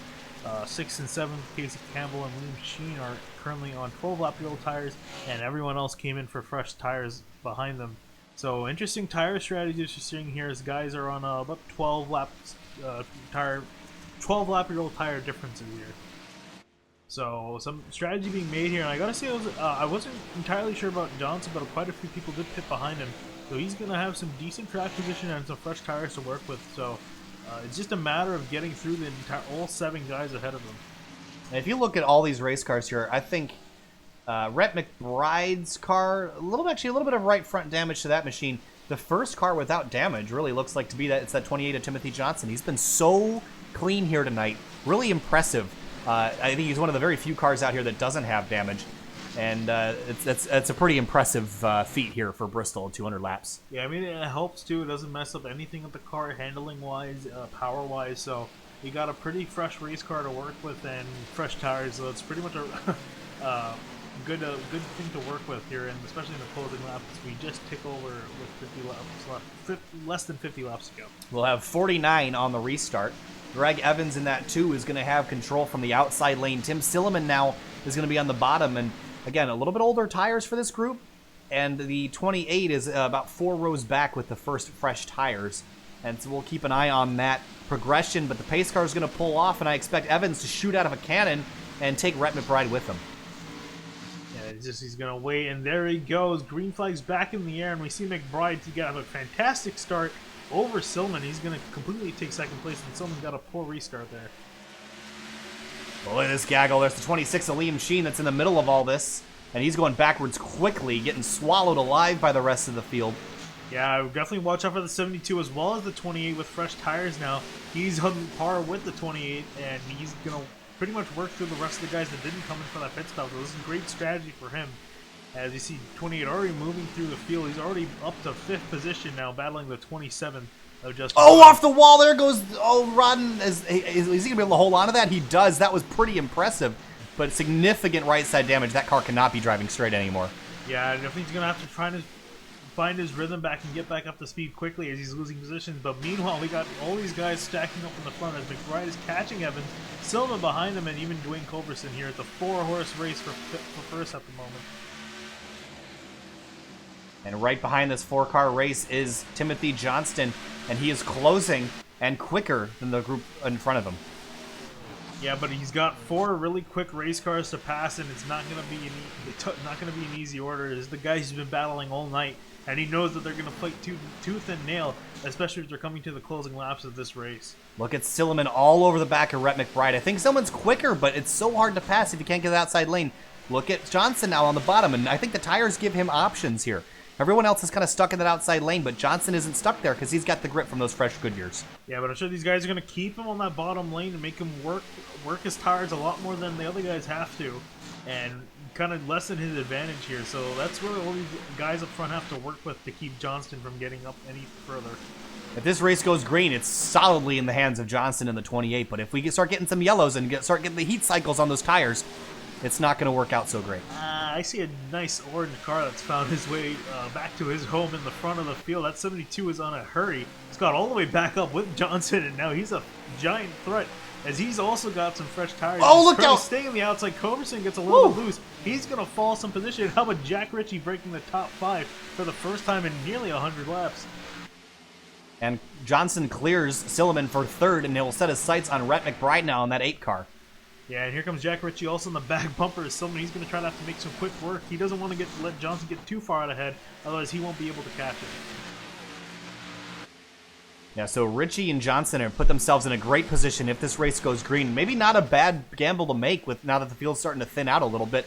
And look at Johnson now to the inside of McBride. Yeah, he's going to have to make quick work of him. He doesn't want to get caught up too far because otherwise Evans is going to get a pretty good lead up ahead. But he's now side by side with McBride and just barely faster on the bottom. Through turns 3 and 4. Lap 163 of 200. We're counting them down now. Yeah, and Johnson's doing a great job of holding that line at the moment. Just not enough to get past the McBride. But surprisingly, the 2 of Evans hasn't got too far out in the lead yet, and he's right in front of him. So he honestly does have some time to work with. And Jack Ritchie's gotten stuck behind the 6 of Silliman, so Ritchie's watching the 28 drive away, and those are the guys that have the fresh tires. So if Johnson can get a big enough lead, I don't think Ritchie's gonna have time to run him down. Oh man, it's gonna really come down to it. I think almost anyone in this top 5 in frame right now has a chance of winning this race. As you see, Johnson still trying to work on the inside of McBride and just can't get it done at the moment. But as you mentioned, Finian, every lap he runs on that bottom lane, the more he burns his tires off, and that's going to start getting frustrating for Johnson if he can't clear McBride. He's going to have to use up his tires in order to get Greg Evans, but this is all the big picture here. Yeah, but I'm noticing that Ritchie has yet to really run on the bottom. He seems to be still insisting on making all his passes on the top line as he actually tries to look to the inside of someone for one of the first times this run. But he's been running the entire outside line the entire time pretty much since this run, as opposed to Johnson's been opting more for the inside line as he just barely gets a nose ahead of McBride there. So I think Ritchie is saving his tires a little bit more at the end as we got a caution that comes out, and that pretty much throws everything out of the window. At the moment, as we see, that is the 67 of Brad Collins spinning on the inside there, so we'll try to catch what happened to bring out the caution. And, oh, the 27 of Rodden bounced off the... Wow, a horrible collision for Brad Collins, but Rodden bounced off the wall like that a couple times, and it just caught out Brad Collins. He's had some awful luck here tonight. Yeah, he's been the victim of nearly every single accident we've seen him in, and he's probably just a little bit sick of it at this point. So yeah, we just see off the corner, the 27 just goes a little bit tight, gets into the wall, and he uses the 67 as a cushion to get straight again, but the 67 took a horrible impact to the inside wall there, and I can't imagine that car is driving anyway straight after that. And we got pit stops, and the one of Culberson is on pit lane. Yeah, we see him taking his pit stop, so I think he's opting for some fresh tires.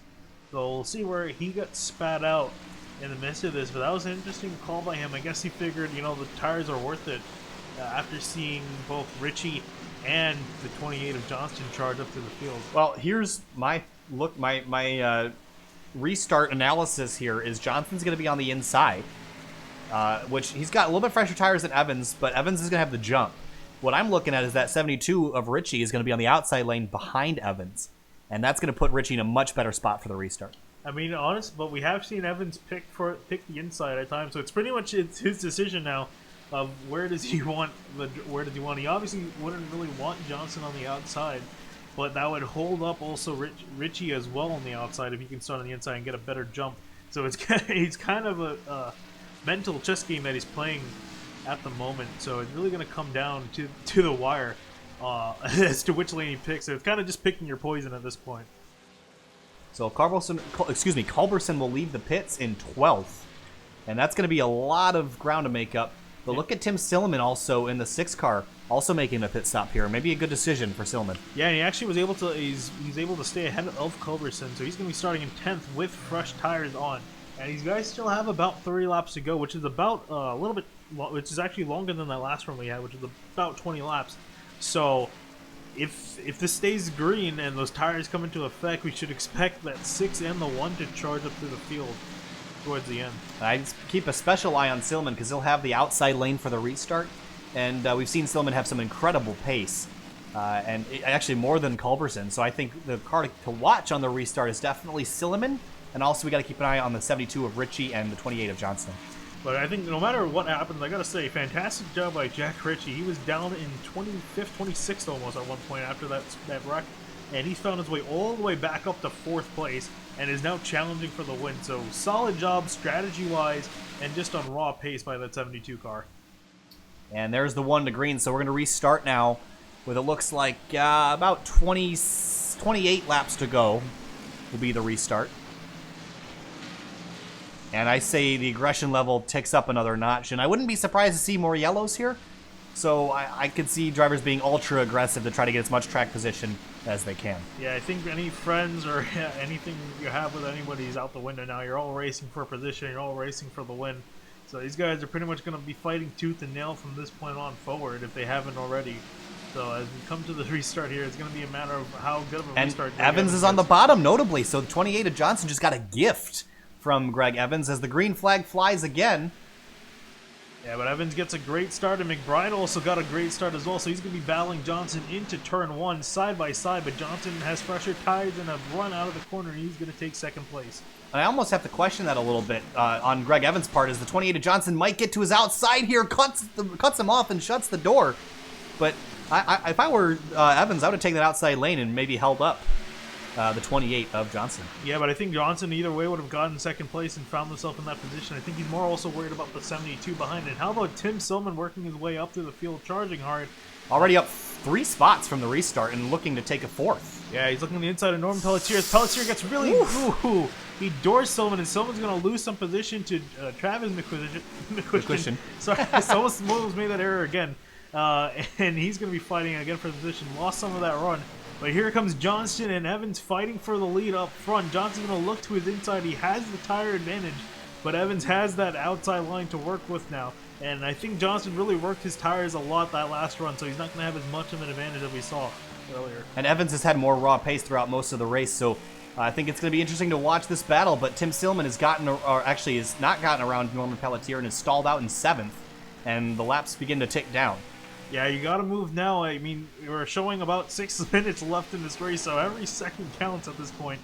As we see Johnson just trying to find a way around Evans, but Evans is doing a fantastic job of holding off Johnson. And Silliman now battling for 6th. It looks like he will clear Pelletier here and move himself up. He's got a little ways to go now, but we're closing in on 20 laps to go. Do you think he has enough time? I don't think he has enough time. He might be able to break the top 3, but I think that's about as far as he can get because these 2 guys up front are really charging hard and really putting in some good lap times at the moment. I just don't think Silliman has enough time left. Dak Ritchie all over the 8 of Rhett McBride for third, but oh, you see him bounce off the wall there just a little bit, and Johnson closes in again on Evans, but just hasn't had the pace this run as he had last time. Yeah, I think he just burnt up his tires on the inside, but I'm surprised Ritchie hasn't been really able to do anything. I think just McBride's holding him up at the moment. Here comes Silman behind that purple car in the Rigshare car as he looks to the inside of Coleman. And how about Chad Coleman in that 30? Having a pretty quiet night so far, running in 5th at the moment, trying to hold off Tim Silman in 6th. And you can hear Silman working that throttle now. The leader is in sight. He's still got time to get there if he does quick work of these next 3 cars, and down to the inside of Coleman he goes. Yeah, he's going to have to make really, really quick work, but I mean, all these guys are all stacked up here. It's pretty much between this top 6 of who's going to win this race at the moment if it stays green. But yeah, Evans really, I'm just entirely shocked of how well he's able to hold off Johnson on older tires. Through turns 3 and 4, Johnson closes, drives in really deep into 3 and 4.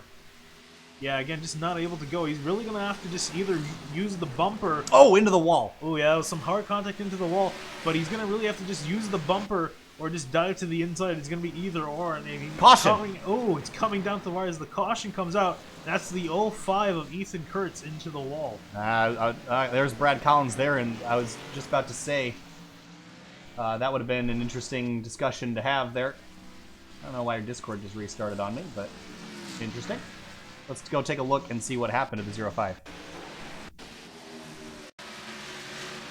Yeah, we're looking at the replay there, and he seemed to be sideways with Andrew Carnelli. You're gonna see he's gonna be a little bit sideways up the corner, a little bit of help from that 45. Yeah, well, he kind of ran the 45 up the racetrack, but that's not what caused the wreck.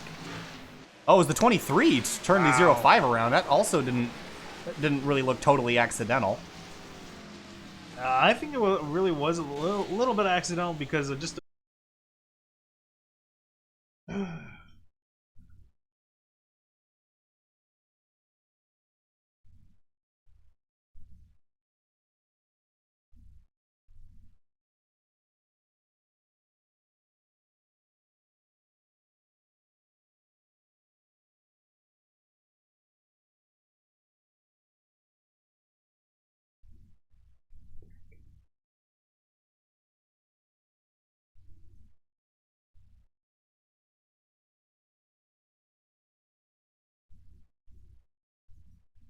All right, folks. Well, we're back.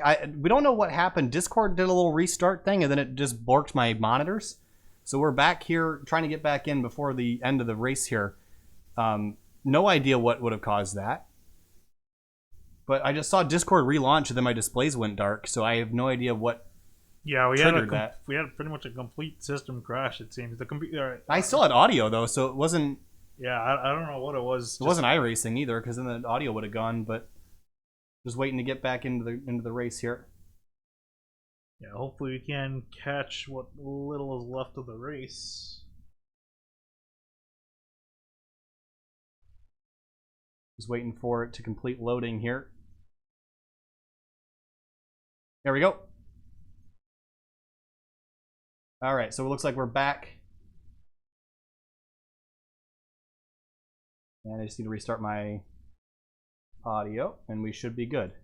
Alright, so it seems we're back under caution here at the moment. And it seems our lights are out on the pace car, or is that just me? Lights are out on the pace car, and the laps, there we go, 5 to, woo, just made it just in time here. Yeah, so we did miss probably, I think another caution did come out. I'm trying to actually scan through the field. I don't see any notable changes in position, at least towards the front end of things. So it looks like, we might have missed something, but at the moment so far the battle up front seems to be the battle between the leaders hasn't changed. So again, update for those that just came back and are just missed. Discord did a little farty McFart on us and has borked my monitors, and I have some voice chat. Let me go fix that real quickly. Right back.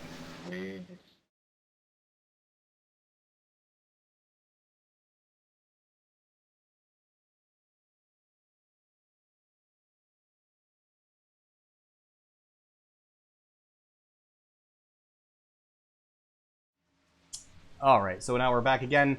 We should get the one to go either this time by or next time by, and it looks like it will be next time through. So the caution must have just come out. So we're going to have a short battle to the end here. Yeah, it's gonna be one lap pretty much, unless the admins decide to run it out on pace, just on pace laps, but just with one to go. But yeah, I mean, unfortunately we missed that short sprint, but hopefully we get a decent battle for the end here, as 2 of Evans still was able to hold off Timothy Johnson in the 28, doing a fantastic job all night, and Rick McBride running in 8th, Jackie Ritchie in 4th, and Tim Silman in 5th. So Silman, yeah, again, got really close to the front of the field, but just not able to get all the way up to the front. And even with this, I don't think he's going to have any more time to really maybe get into 4th, but probably not much more. All right, 1 to green. So we're going to have a 1-lap shootout to the end of this thing, Finian, and I got my money on Evans now. It's pretty much set in stone here. It's so hard to get a good restart. But again, Johnson's going to have that outside lane to work with. Yeah, I mean, the bumper is a strong thing. So, you know, it's coming down to the wire. You have just one guy to beat. I'm definitely thinking Johnson's going to do something. Hopefully not something he would regret, but he might be a little bit aggressive with Evans on this restart. The pace car's going to come through turns 3 and 4 now. And we're going to have a 1-lap shootout here at Bristol. It's 199 laps, and it all comes down to this. Greg Evans, Timothy Johnson on the front row. Green flag back in the air. Here we go. Yeah, that's McBride in that white car you see there. He's going to jump up to 2nd, and he's going to be fighting Johnson. I think Evans has run away with it at this point. It's pretty much Johnson and Evans Johnson and McBride fighting for 2nd place. Out of turn 4, here comes Jack Ritchie through turn 4. Context, McBride goes around, but the checkered flag is in the air, and Greg Evans wins here at Bristol. Yeah, there's a huge wreck Holy behind. cow. Wow, it's the big one after the line. A lot of torn race cars up. But a hell of a finish. Evans did a fantastic job all night, and even though that 1-lap shootout, holding off Timothy Johnson for the win. Brett McBride in 3rd, Jack Ritchie in 4th, Chad Coleman in 5th as Apple Software. Oh my goodness, I swear to God. Start.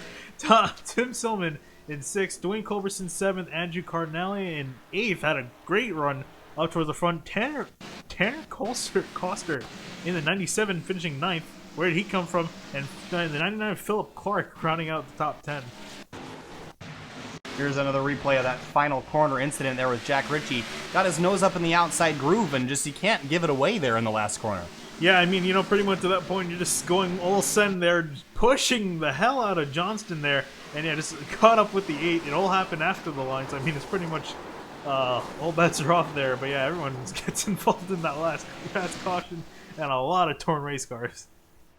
All right, well, that was a wild one. Actually, a lot of technical difficulties here. So again, to revamp that, Discord went farty McFart on us and lost my display output and cut the stream, so I had to restart my PC to just manage to catch the last 5 laps here. So apologies for that.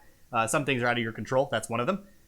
Greg Evans, though, came home quickest car all night, I think, and ended up coming home with the victory. So well earned there. Timothy Johnson, another solid run. Rhett McBride, too. Jack Ritchie, great rebound for 4th. Look at Chad Coleman in 5th. A great run for him as well. And Tim Silliman and Dwayne Culberson didn't exactly rebound as well as we thought they would on fresh tires, but ended up 6th and 7th.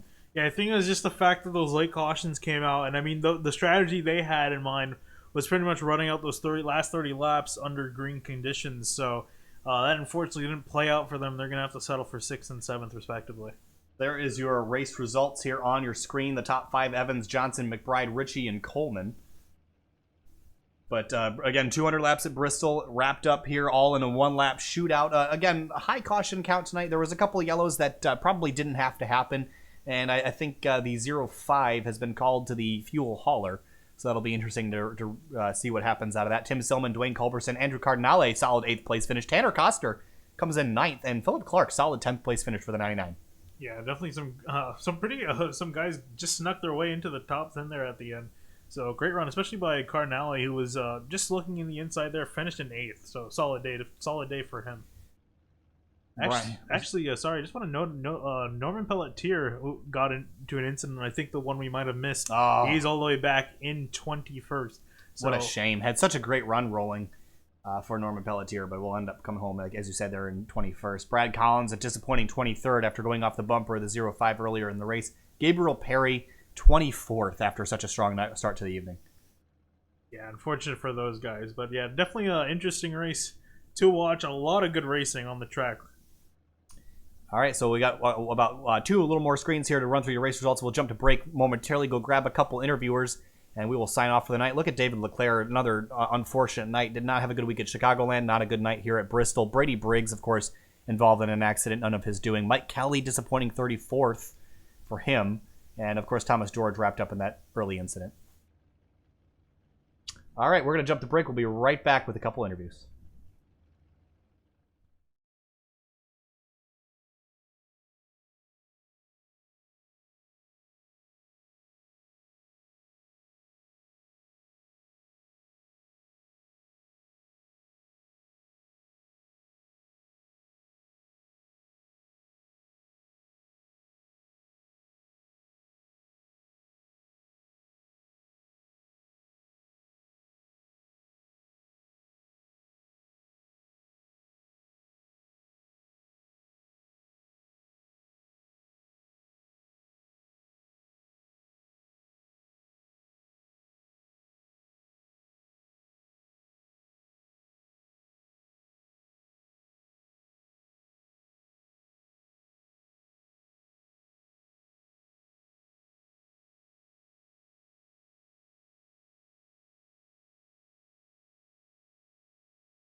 Welcome back live to Sim TV. We're now here with your race winner, Greg Evans, driver of the number 2. And Greg, pretty great race from you today. You were never really out very far outside of the top 5. Ended up coming home with a victory. You were in command of the restarts for most of the race. But tell us how you did it and how you ended up coming home in P1. I mean, we had just a really good race car. I tried using the bottom. I practiced it quite a bit during practice and felt really comfortable down there. A lot of guys were burning their stuff up on the outside, and I just kept at the bottom most of the race, and it paid off and saved my tires. So on those restarts, especially with Timothy Johnson, who had fresher tires than you at the end, was there any thought in your mind that you might want to take the top side just to prevent him from getting a decent run? Yeah, I kept trying to mix up the restarts, and I had my teammate right behind me, Rick McBride, and I was trying to time it with him to get him a good run so he could kind of stay to the inside and maybe make a pass, but he wasn't able to. But from saving the tires during that last run, we was able to hold him off, and it all worked out. Well, playoff berth initiated for you in that number 2 car, and it's been a pretty good season for you so far. What are you looking forward to most on the rest of the schedule? To be honest with you, I'm looking forward to some different tracks. A lot of leagues, when they run Cup Series, they run the same tracks, and I think we're going to Gateway, and I think next week's Mid Ohio or something like that. So just a little bit of differences, and USA International. Looking forward to that as well. I really like that about this league, going different places, and that you don't when you just see Cup leagues going. All right, Greg. Well, congratulations on your victory. Certainly well earned tonight. You managed to stay out of trouble and come home in that number 1 spot. Congratulations. We'll see you next week. Appreciate it, guys. Y'all have a good one. Thank you. You too. Now we're here with your second place finisher, Tim Johnson. And Tim, tonight was a great night for you, but just came up 1 spot short. Tell us about your evening. Yeah, we definitely had a good car. Qualified 4th, led some laps. Looks like the tires didn't fall off as much as I thought they were going to when I pitted for the last time. It got me back up to 2nd, but I didn't have quite enough to get around Greg. Other than that, we had a pretty solid night. Apologized to Rhett earlier. Got into him a little bit. Didn't mean to. Thankfully, he saved it. Other than that, we had a pretty good night. We saw Greg Evans take that inside lane there for that final restart. Did you think that you had any chance to use that high lane to get around him, or was he just too good on those restarts? He was really good on the restarts, and the high lane is kind of, when you're the leader, it's a lot easier to get a little bit better rolling start. When you're running 2nd, the bottom lane seemed to be a lot better to try to get going. Once they took off, it was really hard. It was real slick on old tires. All right, Tim. Well, certainly a great finish for you tonight. Another good week, and we'll talk to you next week. Thanks for being with us. All right, thanks, and thanks you guys for doing a great job, and all the fans that hung out to watch the race tonight. Thanks a lot, Tim. All right, Rhett McBride, the driver of the number 8. And Rhett, we've seen you have a couple good races so far to start the season, but again tonight, solid 3rd place finish. Tell us about it and how you kept yourself out of trouble. Just tried and stay up front. Greg and I, my teammate, we just tried to stay up front and keep it clean. And that's, I think that's pretty much all you can ask for here at Bristol. I'm not a huge fan of it. I mean, I like it, but it's not one of my better tracks. So I was trying to learn from Greg a little bit tonight, just follow him around there. And I think it helped that we stayed out there at the end when some of those other guys came to get tires, because track position is pretty big if you want to keep your car in one piece here. If you stay up front, then you got a good chance of bringing it home clean. We saw a lot of pit strategy tonight. Drivers kind of alternating on pit cycles, going to the back and driving back through the field. And we saw you do that a couple times, but for the most part, kept yourself up front. So what was really the key to the strategy there? Was it fresh tires or was it track position? Which one do you think was more important? Pretty much track position, I believe. After 20 laps, I mean, the tires are pretty much the same. And unless unless we were getting long green flag runs, which we weren't, I mean, you could make different lines work if we had been able to get some green flag racing. But when it's, when it was cycling out the way it was, I think track position was the key. All right, well, another solid night for you. P3, congratulations. We'll see you next week. Thanks, man. Can I just mention Sure. Augusta River Rock Brewery is my sponsor. I just want to give them a shout out. Amsoil by Adam Blattle, and I can't. Sorry about that. Keep going. Finian moved you out. No worries. No, that's it, man. Thanks. I just had to get some plugs in. That's all. All right. Thanks for talking to us. Have a great night. All right. Thanks. All right. Liam Sheehan. Actually, do we have Jack Ritchie in there, Finian? He seems to be AFK. Oh, okay. So he's AFK. So Liam, we will talk to you next. I ended up coming home in 18th tonight. Not exactly the night you were looking for. Tell us about it. Yeah, that first caution really screwed me over, but I was really contemplating whether I should just get the damage repairs or stay out, and it ended up working out for me. I stayed out, and I was somehow able to get my modified on the lead lap at the end, and I wasn't really racing the leaders, but I was trying to stay up front, trying to salvage just in case a caution came out, but I was really just racing the guys 15 pound back with also damaged cars, but I find it kind of impressive that my car was able to go from 33rd, I think it was, or 35th, all the way up to 18th with that much damage. So, yeah, it's certainly a big effort to come back from that kind of a wreck. But we saw the cautions kind of define the night here tonight, and we just talked to Rhett McBride about whether tires or track position was the ultimate strategy. What was your view on that, being a little bit further back in the field? It was all track position. Tires didn't do anything for my runs. My engine idled at 900 RPM, so Oh, yeah. So it was all track position. So I just had to just stay out and hope caution came, so I can try to get more per track position. all right. Well, certainly not a bad rebound to finish 18th, and considering I was about 50% of the way through the field, that is a great rebound, especially with a lot of the cars that were damaged behind you. So all in all, not a terrible night for you, Liam, and hopefully you get some better luck next week. Yeah, can't wait for Indy. All right, we'll see you.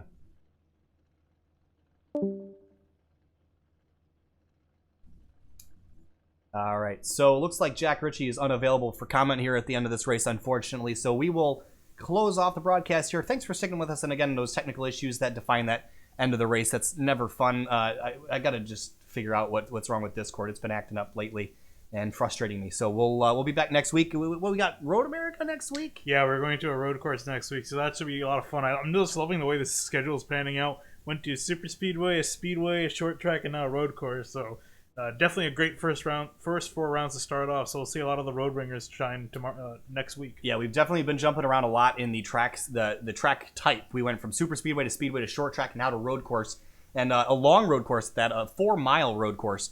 So we're going about double the length of Daytona. So certainly going to be an interesting place to go. Road America, high speed, low downforce. It's going to be a great place to watch some of the road ringers come out of the woodwork. And we'll see you next week, 9 p.m. Eastern time on Tuesday. And then, of course, Thursday night this week, we have Scars Ferrari Challenge from Watkins Glen, New York, our home track. And then Friday night, we got the Hardline Cup Series once more. Then Saturday night, we have the Drive for Suicide Prevention.